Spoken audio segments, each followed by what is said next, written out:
The Magic Shop by H.G. Wells. What if you stepped into an ordinary little shop, only to discover that the magic inside was real? First published in 1903, The Magic Shop is a wonderfully strange tale of childhood wonder, mysterious illusions, and a father who begins to suspect that some things cannot be explained away as tricks. So step inside, and welcome to The Magic Shop by H.G. Wells. I had seen the magic shop from afar several times. I had passed it once or twice. A shop window of alluring little objects, magic balls, magic hens, wonderful cones, ventriloquist dolls, the material of the basket trick, packs of cards that looked all right, and all that sort of thing. But never had I thought of going in until one day, almost without warning, Gip hauled me by my finger right up to the window, and so conducted himself that there was nothing for it but to take him in. I had not thought the place was there, to tell the truth. A modest-sized frontage in Regent Street, between the picture shop and the place where the chicks run about just out of patent incubators. But there it was, sure enough. I had fancied it was down nearer the circus, or round the corner in Oxford Street, or even in Holborn, always over the way, and a little inaccessible it had been, with something of the mirage in its position. But here it was now quite indisputably, and the fat end of Gip's pointing finger made a noise upon the glass. "If I was rich," said Gip, dabbing a finger at the disappearing egg, "I'd buy myself that, and that, which was the crying baby, very human, and that, which was a mystery, and called, so, a neat card asserted, buy one and astonish your friends." "Anything," said Gip, "will disappear under one of those cones. I have read about it in a book. And there, Dada, is the vanishing halfpenny. Only they've put it this way up, so's we can't see how it's done." Gip, dear boy, inherits his mother's breeding, and he did not propose to enter the shop or worry in any way. Only, quite unconsciously, he lugged my finger doorward, and he made his interest clear. "That!" he said, and pointed to the magic bottle.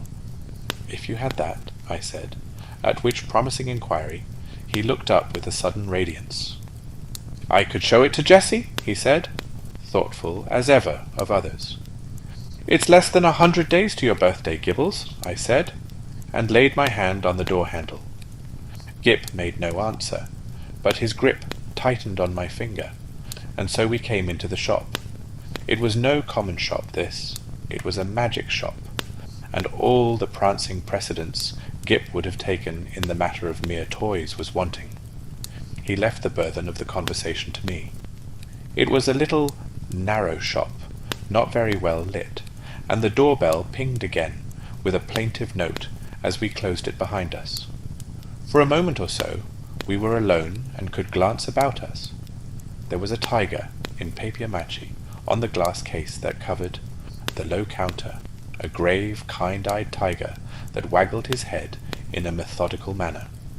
There were several crystal spheres, a china hand holding magic cards, a stock of magic fish bowls in various sizes, and an immodest magic hat that shamelessly displayed its springs.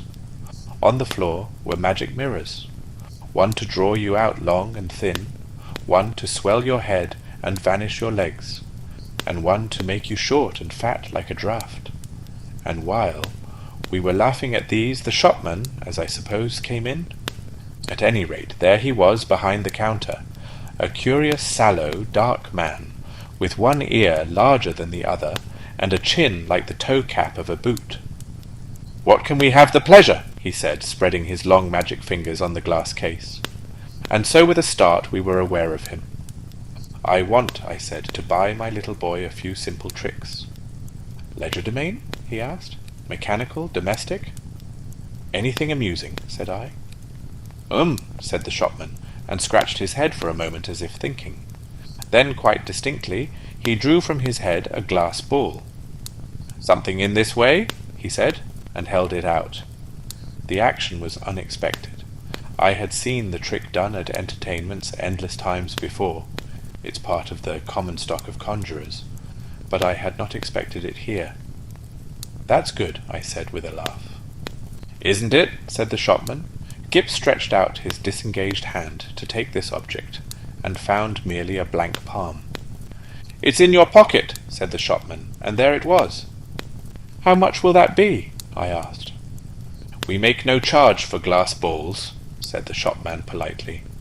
"We get them." He picked one out of his elbow as he spoke. "Free." He produced another from the back of his neck, and laid it beside its predecessor on the counter. Gip regarded his glass ball sagely, then directed a look of inquiry at the two on the counter, and finally brought his round-eyed scrutiny to the shopman, who smiled. "You may have those two," said the shopman, "and if you don't mind one from my mouth." "So!"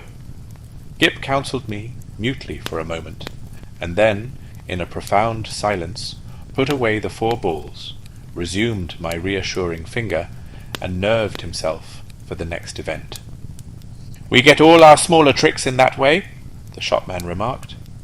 I laughed in the manner of one who subscribes to a jest. "Instead of going to the wholesale shop," I said. "Of course it's cheaper."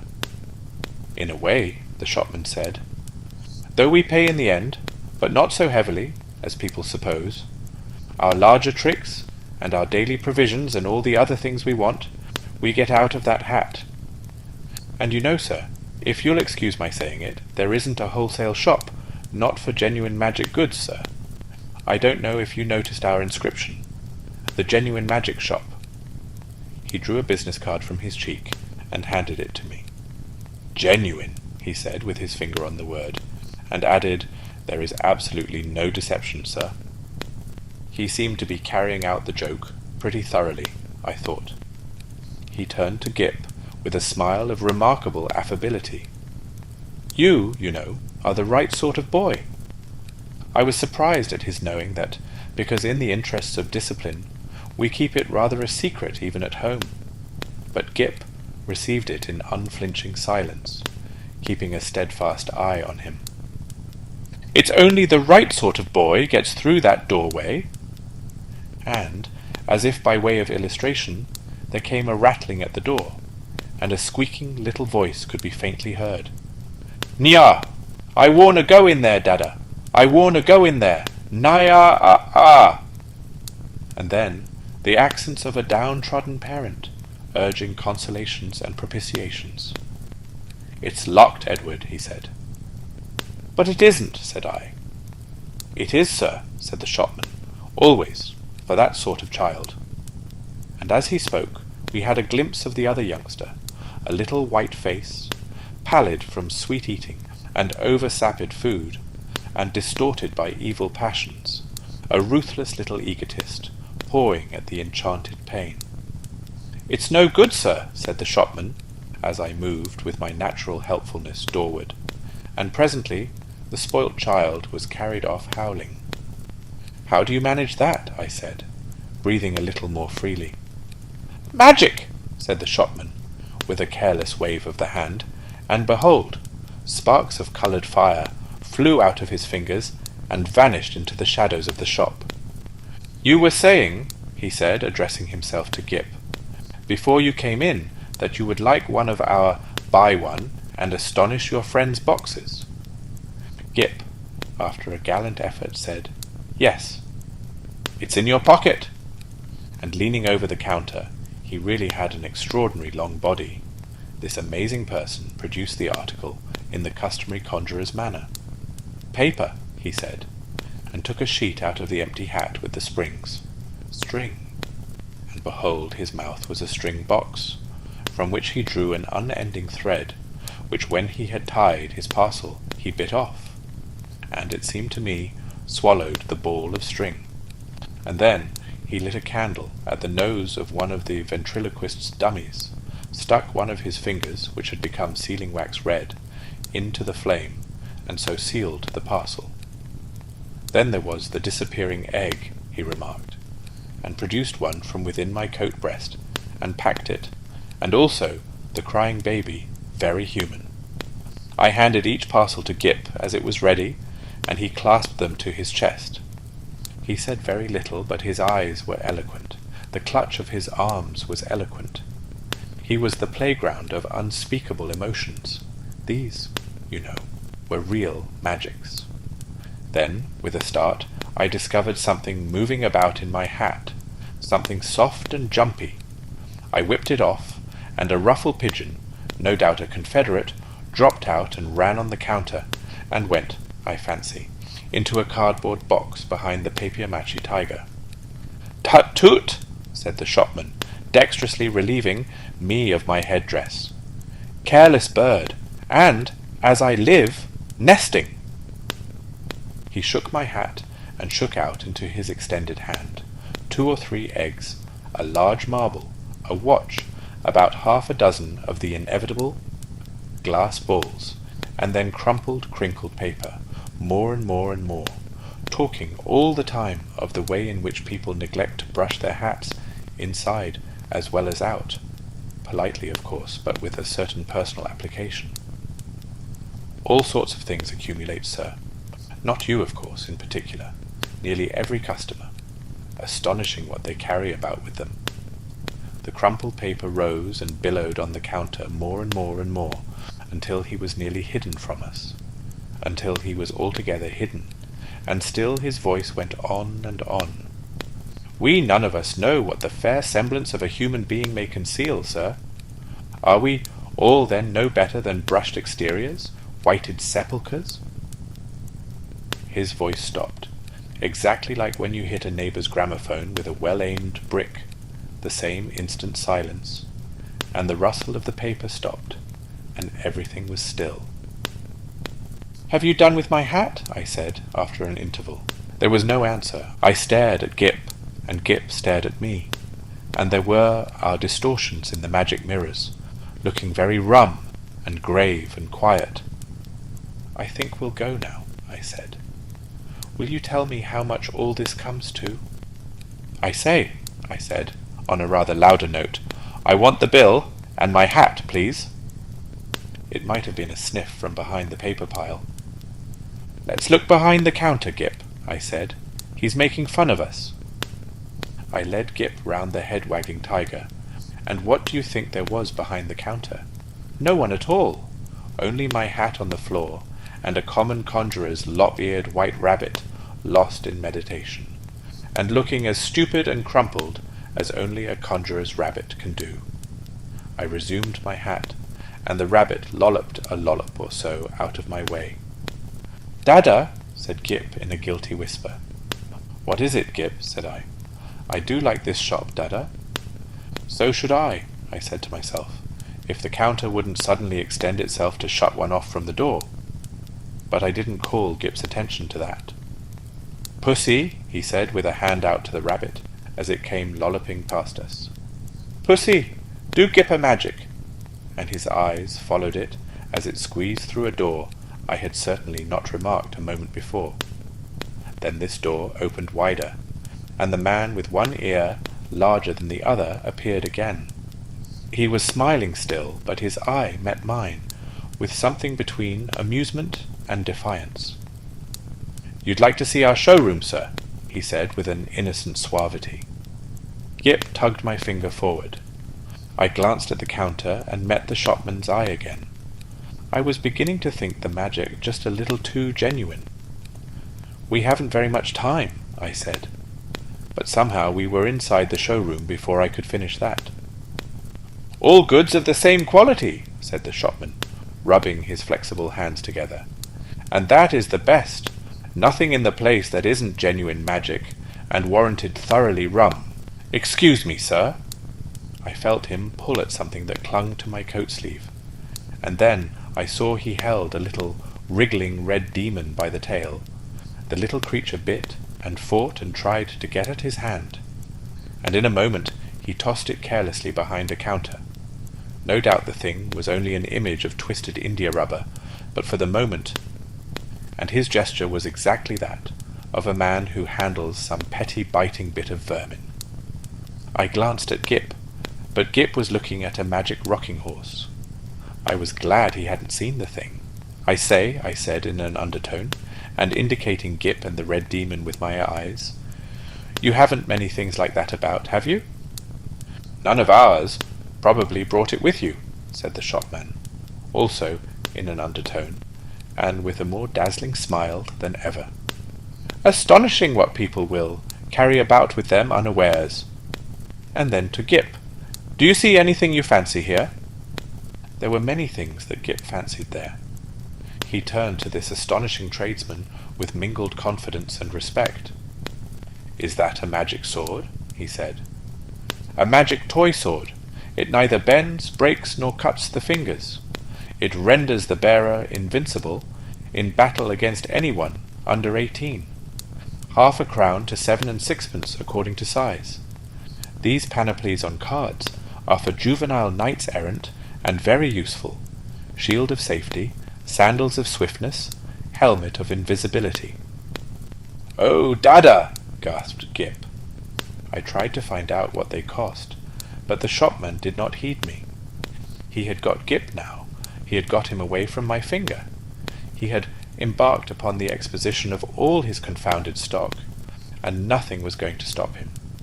Presently I saw, with a qualm of distrust, and something very like jealousy, that Gip had hold of this person's finger, as usually he has hold of mine. No doubt the fellow was interesting, I thought, and had an interestingly faked lot of stuff, really good faked stuff. Still, I wandered after them, saying very little, but keeping an eye on this prestidigital fellow.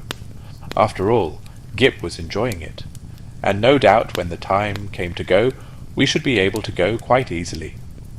It was a long, rambling place, that showroom, a gallery broken up by stands and stalls and pillars, with archways leading off to other departments, in which the queerest-looking assistants loafed and stared at one, and with perplexing mirrors and curtains.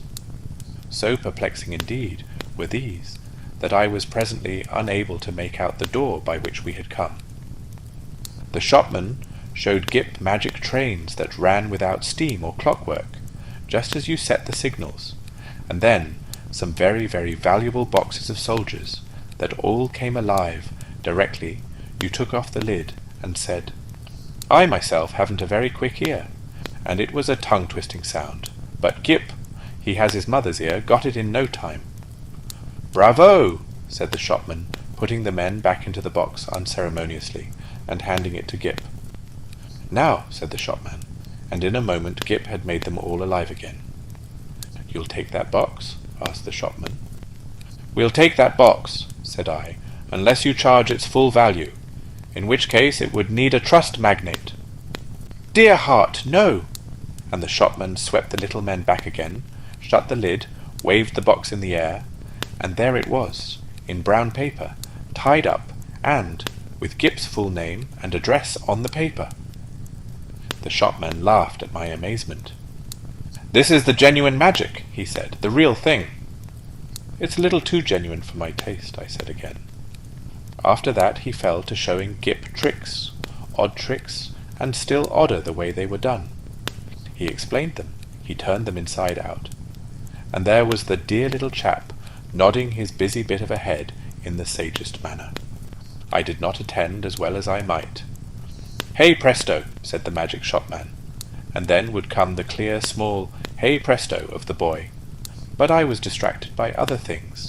It was being borne in upon me just how tremendously rum this place was. It was, so to speak, inundated by a sense of rumness. There was something a little rum about the fixtures even, about the ceiling, about the floor, about the casually distributed chairs. I had a queer feeling that whenever I wasn't looking at them straight, they went askew, and moved about, and played a noiseless puss in the corner behind my back. And the cornice had a serpentine design with masks altogether too expressive for proper plaster. Then abruptly, my attention was caught by one of the odd-looking assistants. He was some way off, and evidently unaware of my presence. I saw a sort of 3/4 length of him, over a pile of toys and through an arch.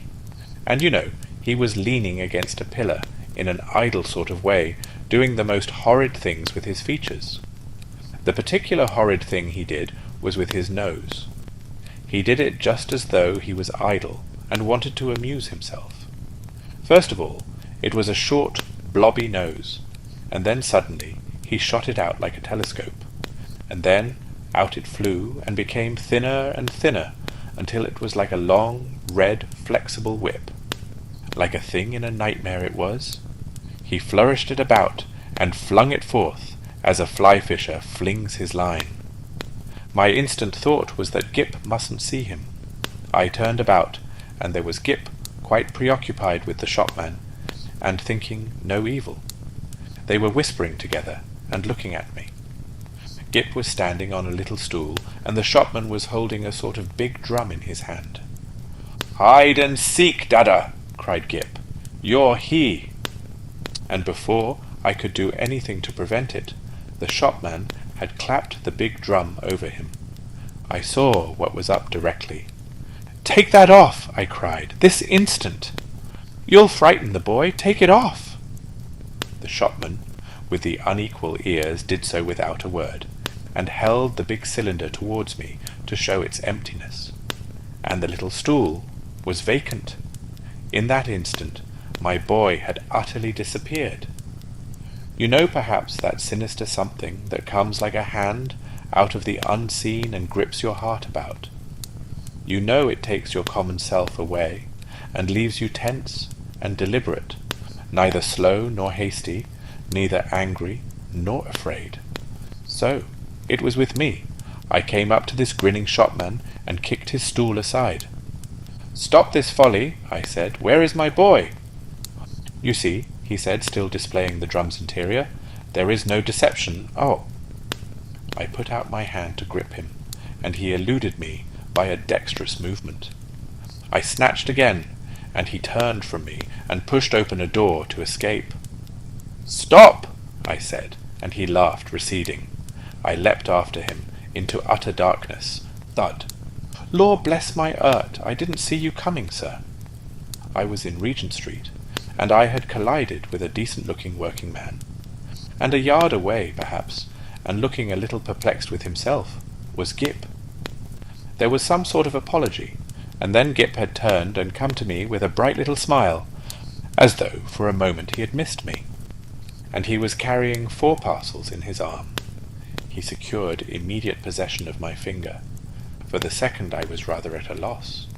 I stared round to see the door of the magic shop, and behold, it was not there. There was no door, no shop, nothing, only the common pilaster between the shop where they sell pictures and the window with the chicks. I did the only thing possible in that mental tumult. I walked straight to the curbstone and held up my umbrella for a cab. "Hansoms!" said Gip, in a note of culminating exultation.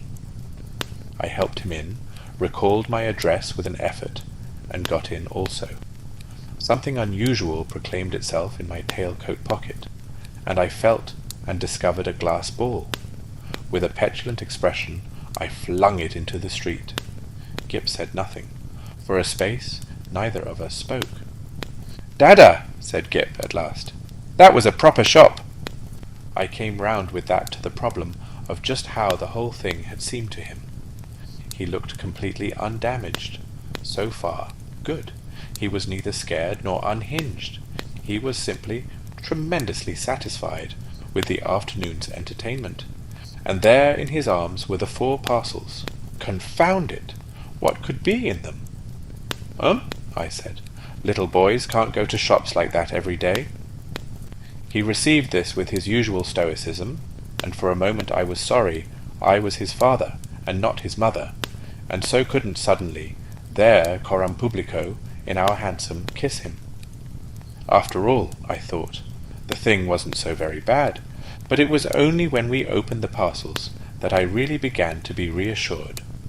3 of them contained boxes of soldiers, quite ordinary lead soldiers, but of so good a quality as to make Gip altogether forget that originally these parcels had been magic tricks of the only genuine sort, and the 4th contained a kitten, a little living white kitten, in excellent health and appetite and temper. I saw this unpacking with a sort of provisional relief. I hung about in the nursery, for quite an unconscionable time. That happened 6 months ago, and now I am beginning to believe it is all right. The kitten had only the magic natural to all kittens, and the soldiers seemed as steady a company as any colonel could desire. And Gip! The intelligent parent will understand that I have to go cautiously with Gip. But I went so far as this one day. I said, "How would you like your soldiers to come alive, Gip, and march about by themselves?" "Mine do," said Gip.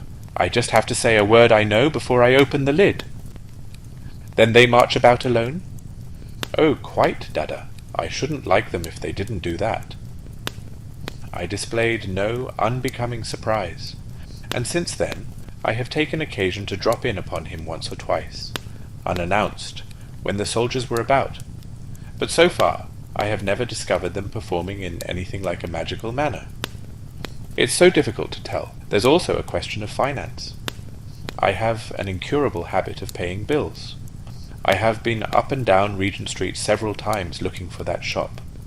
I am inclined to think, indeed, that in that matter honour is satisfied, and that, since Gip's name and address are known to them, I may very well leave it to these people, whoever they may be, to send in their bill in their own time. And so ends The Magic Shop by H.G. Wells, a curious little tale where the boundary between illusion and reality is never quite clear. Was it all simply an elaborate trick, or had Gip and his father really stepped, for a little while, into somewhere magical? Thank you for listening.